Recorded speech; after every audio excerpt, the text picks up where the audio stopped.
Hello everyone. आज हम बात करेंगे एक ऐसे सिंपल से टेंस की जो हमारी रोज की बातचीत का एक तरह से बेस है।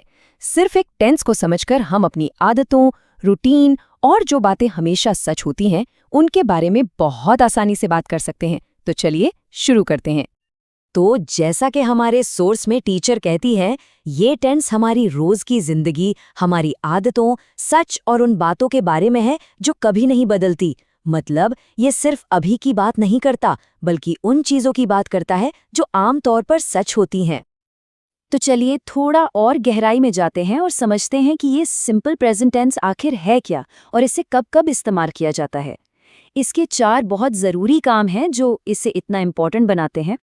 इसका सीधा सा मतलब है कि ये टेंस सिर्फ अभी क्या हो रहा है के बारे में नहीं है। नहीं, इसका इस्तेमाल उन कामों के लिए होता है जो बार बार होते हैं या जो हमेशा सच रहते हैं। आप कह सकते हैं कि ये स्थायी कामों का टेंस है। तो ये 4 मेन सिचुएशंस हैं जहां ये टेंस एकदम परफेक्ट फिट होता है। हमारी हैबिट्स बताने के लिए, जैसे रोज स्कूल जाना। हमारा रूटीन बताने के लिए, जैसे सुबह 6 बजे उठना। यूनिवर्सल ट्रूथ्स, जैसे सूरज का पूरब से उगना। और परमानेंट सिचुएशंस, जैसे किसी का दिल्ली में रहना। चलिए अब आगे बढ़ते हैं और देखते हैं कि इसके सेंटेंसेस बनते कैसे हैं। हम 3 बेसिक तरीकों को देखेंगे। एक पॉजिटिव स्टेटमेंट देना, किसी बात को मना करना और एक सवाल पूछना। सबसे पहले सबसे आसान वाला पॉजिटिव सेंटेंस। ये बस ये बताता है कि कोई चीज होती है या सच है। और यहीं पर आता है इस टेंस का सबसे इंपॉर्टेंट रूल।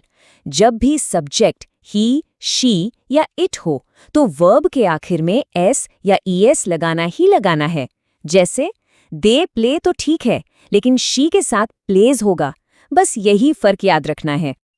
अच्छा, अब अगर ना कहना हो तो, मतलब नेगेटिव सेंटेंस बनाना हो तो ये भी बहुत आसान है। बस हमें डू और डज की मदद लेनी पड़ती है। यहाँ का रूल तो और भी सीधा है। आई, यू, वी, दे के साथ लगता है डू नॉट, और हमारे special friends he, she, it के साथ लगता है डज नॉट। सिंपल। और हमारा तीसरा और आखिरी ब्लूप्रिंट, सवाल कैसे पूछें। इसमें भी हमारे हीरो डू और डज हमारी मदद करते हैं। सवाल पूछने के लिए सेंटेंस को डू या डज से शुरू करना है। और हाँ, एक बहुत जरूरी बात, सवाल में वर्ब हमेशा अपने ओरिजिनल फर्स्ट फॉर्म में रहता है। गोज नहीं गो, प्लेज नहीं प्ले। चलिए अब अपने सेंटेंसेस में थोड़ा और डिटेल डालते हैं। कुछ ऐसे वर्ड्स ऐड करते हैं जो बताते हैं कि कोई काम कितनी बार होता है। इससे हमारी बात और भी क्लियर हो जाती है। ये जो वर्ड्स है ना, ऑलवेज, यूजुअली, नेवर, इनको आप सिग्नल वर्ड्स समझ सकते हैं। जैसे ही ये किसी सेंटेंस में दिखे तो ये एक बड़ा क्लू है कि यहाँ सिंपल प्रेजेंट टेंस का इस्तेमाल होना चाहिए। देखिए, इन शब्दों को सेंटेंस में लगाना भी बहुत आसान है। ये ज्यादातर सब्जेक्ट और वर्ब के ठीक बीच में आ जाते हैं। जैसे शी ऑलवेज स्पीक्स। तो अब तक जो भी सीखा है उसे टेस्ट करने का टाइम है।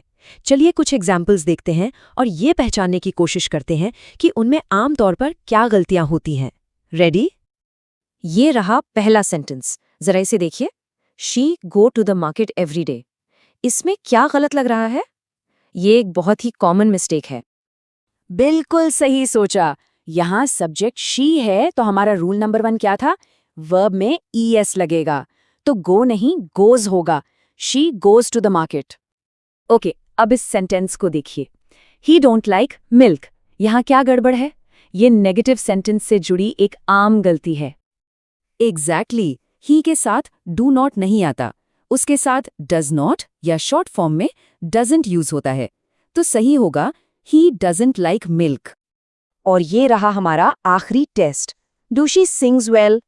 इसमें एक नहीं बल्कि 2 गलतियां हैं। ध्यान से देखिए। हाँ, तो यहाँ 2 चीजें ठीक करनी हैं। पहले, शी के साथ सवाल डू से नहीं डज से शुरू होगा। और दूसरी, याद है, जब डज आ गया तो वर्ब अपने ओरिजिनल फॉर्म में वापस आ जाएगा। तो सिंग्स का बन जाएगा sing. Correct sentence, does she sing well. और आखिर में, जैसा कि सोर्स में टीचर ने समराइज किया है, बस 2 बातें याद रखनी हैं। ही, शी, इट के साथ वर्ब में एस या ईएस लगाना है और नेगेटिव क्वेश्चंस में डू या डज का इस्तेमाल करना है। तो चलिए इस पूरी बातचीत को बस इन 2 गोल्डन रूल्स में समेट लेते हैं। पहला, ही शी इट के साथ वर्ब में एस या ईएस जोड़ें, और दूसरा, नेगेटिव और क्वेश्चन सेंटेंसेस में डू या डज का इस्तेमाल करें। अगर ये 2 नियम याद हैं तो समझिए 90% काम हो गया। तो चलिए, इसे खत्म करने से पहले एक छोटा सा सवाल। अपनी कोई एक रोज की आदत के बारे में सोचिए। क्या अब उसे इस टेंस का इस्तेमाल करके इंग्लिश में बता सकते हैं? जो कुछ भी सीखा है उसे प्रैक्टिस करने का ये एक बेहतरीन तरीका है।